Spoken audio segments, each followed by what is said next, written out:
Hello, my dear student. Today I explain a topic which is sex determination in honeybee. So आप जानते हो कि जो भी डिटर्मिनेशन ऑफ सेक्स की प्रोसेस होती है वो क्रोमोसोम से रिलेटेड होती है।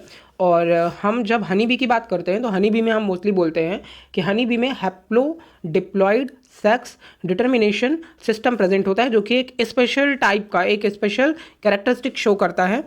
तो क्या है ये haplo diploid sex determination system, understand करते हैं इस वीडियो की हेल्प से।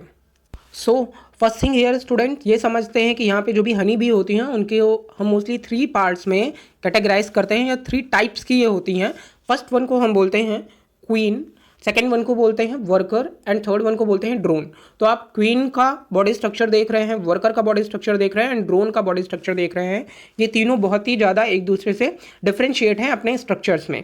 ठीक है, जो मेल होता है उसे हम ड्रोन नाम देते हैं, जो भी मेल हनी बी होती है। देन उसके बाद जो वर्कर एंड क्वीन है इन्हें हम बोलते हैं ये फीमेल हनी बी के स्ट्रक्चर्स होते हैं, जिनमें से एक अनफर्टिलाइज्ड होती है और दूसरी हमारी फर्टिलाइज्ड होती है। तो क्या है ये, कैसे फॉर्म होते हैं और क्या क्रोमोसोम के नंबर होते हैं, समझते हैं इनके बारे में। सो स्टूडेंट, एक फ्लो चार्ट की हेल्प से इसे अंडरस्टैंड करने की कोशिश करेंगे। तो प्रोसेस आप जानते ही हैं हमारी है sex determination in honey bee. Female में टोटल क्रोमोसोम के नंबर होते हैं 2n, दैट मीन्स डिप्लॉयड होते हैं और 23 क्रोमोसोम प्रेजेंट होते हैं। वहीं अगर हम मेल की बात करते हैं तो मेल हैप्लॉयड होता है और वहाँ पे क्रोमोसोम के नंबर हाफ होंगे, इट मीन्स 16 क्रोमोसोम्स प्रेजेंट होते हैं। जो फीमेल्स हैं उनमें 2 कैटेगरी होती हैं, प्रीवियस अभी मैंने आपको बताया ही, जिनमें से एक को हम फर्टाइल बोलते हैं एंड अनदर वन को हम अनफर्टाइल बोलते हैं। जो फर्टाइल फीमेल होती है हनी बी उसे हम क्वीन नाम देते हैं और जो अनफर्टाइल होती है उसे हम वर्कर नाम देते हैं। क्वीन का मेनली फंक्शन क्या होता है, लेइंग एग्स। जो एग देने का वर्क है वो क्वीन का होता है। और अगर हम वर्कर की बात करते हैं तो इनका मेनली फंक्शन होता है नेक्टर को इकट्ठा करना या एक्यूमुलेट करना, जो कि प्लांट्स से फूड को वो इनटेक करते हैं। मेल की बात करते हैं तो मेल में 16 क्रोमोसोम नंबर प्रेजेंट है और इन्हें हम ड्रोन नाम देते हैं और इनका मेन फंक्शन होता है to mate with the queen. That means कि जो फर्टिलाइजेशन करने के प्रोसेस है, सेक्स करने की जो भी प्रोसेस है वो मेल का वर्क होता है। नेक्स्ट थिंग समझते हैं यहाँ पर, जब हम डिटर्मिनेशन ऑफ सेक्स की बात करते हैं। सो स्टूडेंट, यहाँ पर अगर हम देखेंगे तो फीमेल में मैंने आपको बताया कि यहाँ पर 32 क्रोमोसोम्स होते हैं और इनमें मियोसिस की प्रोसेस होती है। ठीक है, जब मियोसिस की प्रोसेस होती है तो आप जानते हैं मियोसिस को हम क्या बोलते हैं, रिडक्शनल डिवीजन बोलते हैं। मतलब क्रोमोसोम्स के नंबर यहाँ पर हाफ हो जाएंगे। तो यहाँ पे जो भी क्रोमोसोम्स के नंबर हाफ हो रहे हैं तो 2 type N16 and N16 chromosome form हुए। हैप्लॉइड क्रोमोसोम है यहाँ पर, जहाँ पर एक जगह पर जो हमारा N16 वाला 1 क्रोमोसोम आ रहा है वहाँ पर विदाउट फर्टिलाइजेशन वो मेल का फॉर्मेशन करता है। अब कैसे यहाँ पर मेल का फॉर्मेशन हो गया, तो मैंने आपको ये बात बताई है कि जो भी unfertilised egg as a develop हो जाए मेल के फॉर्म में या ड्रोन के फॉर्म में through the process of a parthenogenesis.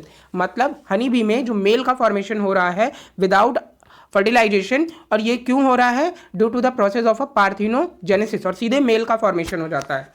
Then यहाँ पर समझते हैं मेल के 16 क्रोमोसोम से यहाँ पर प्रोसेस क्या हो रही है, माइटोसिस।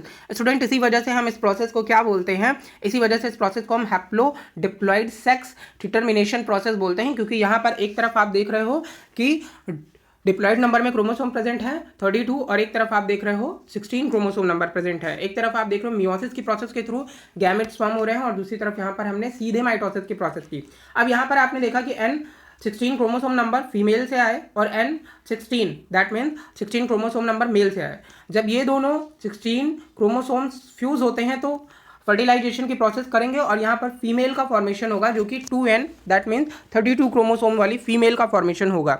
ठीक है, अब आगे जा करके डिपेंड करता है कि ये जो फीमेल है ये न्यूट्रिशन कैसा ले रही है। अगर इसने न्यूट्रिशन में रॉयल जेली ले रखी है तो सिंपल सी बात है, जो भी फीमेल होगी वो कैसी फॉर्म होगी, क्वीन बनेगी। और अगर उसने नॉर्मल न्यूट्रिशन ले रखा है, या फिर मेनली हम बोलते हैं कि रॉयल जेली 3 डेज के लिए अगर एक लार्वा को मिला है और उसके बाद वो इनटेक नहीं करता, लेकिन जो भी हमारी क्वींस के लार्वा होते हैं वो लगातार, वो जब तक ग्रो नहीं करते तब तक वो रॉयल जेली को एज अ न्यूट्रिशन में लेते हैं। तो जहाँ पे नॉर्मल न्यूट्रिशन इनटेक किया जा रहा है वो क्या बनेंगी, वो बनेंगी नर्स। ओके, जिन्हें हम वर्कर बोलते हैं। और जिन्होंने लगातार रॉयल जेली इनटेक की है एज अ न्यूट्रिशन लार्वा ने, वो क्या बनने वाले हैं, वो बनने वाले हैं फीमेल की क्वीन। ठीक है, तो इस तरीके से मैंने आपको 3 थिंग्स बताई कि मेल कैसे फॉर्म होते हैं और क्वीन कैसे फॉर्म होती है, और इसके साथ ही साथ मैंने आपको बताया कि जो भी सेक्स डिटर्मिनेशन की प्रोसेस है वो इनमें हनी बी में इस प्रोसेस के थ्रू होती है। तो ये ओवरऑल एक फ्लो चार्ट है, आप चाहें तो इसका स्क्रीनशॉट भी ले सकते हैं समझने के लिए। तो यहाँ पर स्टूडेंट्स आपको एक बात जरूर समझ में आई होगी कि जो एनसीईआरटी की फेमस लाइन है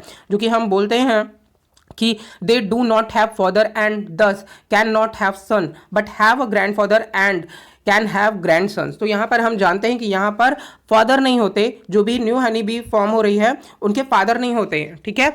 और देन उसके बाद जो भी मेल होगा, ठीक है, उनके फादर नहीं होता है and thus can not have सन। अब आपने देखा यहाँ पे जो भी फीमेल फॉर्म हुई है ये क्या है, डॉटर है, ये डॉटर है ना कि ये सन है, ठीक है।